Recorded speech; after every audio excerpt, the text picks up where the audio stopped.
ընտրվելու դեպքում ձեր առաջին քայլերը տնտեսության եւ արտաքին քաղաքականության ոլորտներում որոնք են լինելու շնորհակալություն։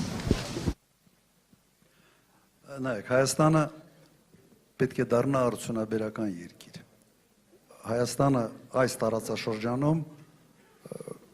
մրցակցային առավելություն կունենա, եթե իսկապես դառնա արդյունաբերական երկիր։ Ադրբեջանը նավթի գազի վրա է կառուցել ամեն ինչ, Վրաստանը տրանզիտային ուղղակի փայլուն աշխարհագրություն ունի, Վրաստանը դրա վրա է կառուցում իր տնտեսությունը։ Մենք այդպիսի տրանզիտային բան չունենք հնարավորություն աշխարհագրություն եւ չունենք նավթ եւ գազ։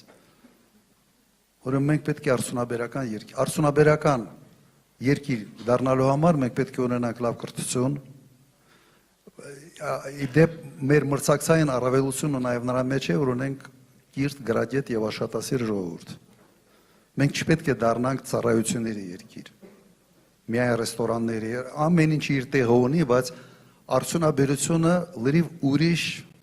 ուրիշ որակ է հաղորդում երկրին։ Եվ սրան պիտի ասնենք, առաջի քայլերից տնտեսության մեջ դա լինելու։ Օրինակ ձեր մոտ ես այսօր հատուկ հետաքրքրվել եմ, ոչ միայն այսօր այս միջև քարոզարշավը, աշխատող գործարան չկա։ Առանց պետական աջակցությամբ այստեղ ներդրումները քիչ են լինելու կամ չեն լինելու ընդհանրապես արդյունաբերական ոլորտում։ Խի են գալիս ստեղանում կտանը Երևանում կանեն, ձեր ժողովուրդն էլ հետո կտեղափոխվի Երևան, կգնա այնտեղ աշխատի։ Եվ մենք ունենալու ենք քաղաք-պետություն մոդել, որը լավ մոդել չի հեչ։ Ուրեմն տարածքային ունենա, պետք է արտոնություններ տա, օրինակ մի երկու գործարան, երեք գործարան Մարտունի, մի երկու-երեք գործարան Գյավառում անպայման պետք է կառուցել։ Եվ սա առաջնահերթ հարցերից մեկն է լինելու։ Եվ կբեռնաթափի Երևանը, որովհետև Երևանը այսօր բավական պրոբլեմային է, տրանսպորտի հարցը դառել է մի ուղղակի շատ պրոբլեմային հարց։ Այլ հարցեր։ Ինչ, արտաքին քաղաքականությունը նայեք, կա մի սկզբունք, որը ես 10 տարի այդ սկզբունքն եմ տարել, մենք անունը դրել ենք կոմպլեմենտար քաղաքականություն։ Ինչ է սա նշանակում։ Երբեք մի խաղա մեծ պետությունների հակասությունների վրա։ Ուղղակի գլխիդ փորձանք ես բերելու։ Այն ժամանակ մեր հարևան Վրաստանը, Սաակաշվիլին հենց դա էր անում, մեծ գերպետությունների, աշխարհաքաղաքական կենտրոնների հակասությունների վրա էր խաղում, որ մեկից մի բան փոկի, մենք երբեք դա չենք արել։ Հակառակը, մեծ պետությունները նայեք, եթե նույնիսկ ունեն մեծ հակասություններ, բայց ունեն նաև ընդհանուր համագործակցության կամ ընդհանուր շահերի կետեր։ Մենք միշտ մտել ենք այդ ընդհանուր շահերի կետը, որտեղ մենք կարող ենք շահել։ Ռուսաստան, Միացյալ Նահանգներ, Ռուսաստան, Եվրոմիություն հարաբերություններում։ Երբեք չի եղել այլ կարգի պրոբլեմ եւ չենք արել։ Ինչ է անում հիմա Հայաստանի իշխանությունը, մտնում է հենց բախման մեծ գերպետությունների բախման կետը։ Հենց արանքում է հայտնվում։ Եվ վերջի այս ուղղակի անհետեցությունը, օրինակ Ուկրաինայի նախագահ Զելենսկին այստեղ հրավիրելն էր։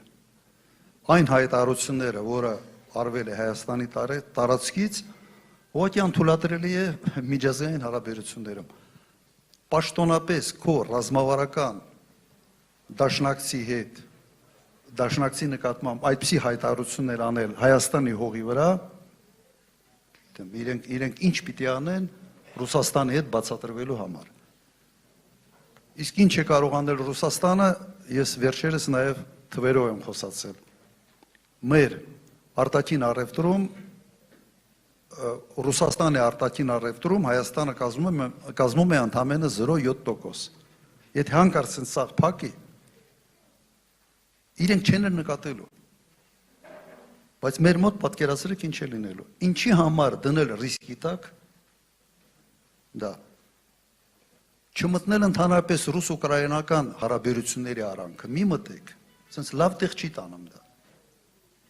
Եվ տվյալ դեպքում, նայեք, եթե խնդիրներ լինեն, գինը դուք եք տալու։ Կարող է հետո ինչ որ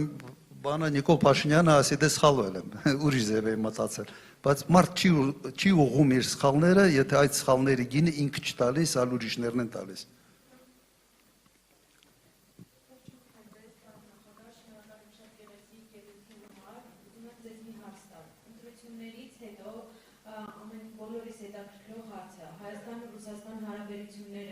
Ինչպես են փորձելու կարգավորել։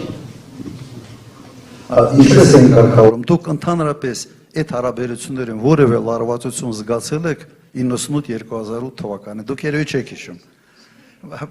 Բայց երևի դայլիչի մի մասը հիշում է։ Երբեք չի եղել։ Մենք միջին գազի գինը այդ 10 տարվա ընթացքում մոտարապես 50 քանի դոլարով են գազ առնում։ 3-4 անգամ ավելի էժան էին առնում, քան օրինակ եվրոպացիք, 3-4 անգամ։ Մասա նաև հարաբերությունների շնորհիվ էր, չէ՞։ Շատ մենք ունենք այդ հնարավորությունը օգտվել հսկայական շուկայից, ՀՏՄ-ի շուկայից։ Ոնց որ դու մի ճյուղի վրա նստած, այսօր վարչապետը ճյուղի վրա նստած, սղոցը ձեռին է ճյուղը կտրում է։ Ու սենց բանը, գիտեք, էնտուզիազմով է կտրում, սենց բան ջանասիրությամբ։ Կտրում է, բայց համոզված եմ այդ ճյուղը, որ այդ ճյուղից ինքը չի ընկնելու, մեր ժողովուրդն է ընկնելու, երկիրն է ընկնելու։ Ինքը ինչ որ միտը թռնելու է, դա վարպետ է, չէ՞ թռնելու։ Թռնելուն վարպետ, ինքը միտեղ թռնելով է, բայց ժողովուրդը բանը երկիրը ճյուղից ընկնելու է։ Ու երբ փորձում ես հասկանալ, լավ, ինչի համար է այդ ջանասիրությունը, ինչի համար է, բացատրություն չունեմ։ Կամ հանձնարարել են, կամ իսկապես վերջերս շատ են խոսում, չէ՞ որ բանը այս Արևմտյան Ադրբեջանի մարզպետի կարգավիճակի համար է պայքարում։ Երևի ճիշտ են ասում։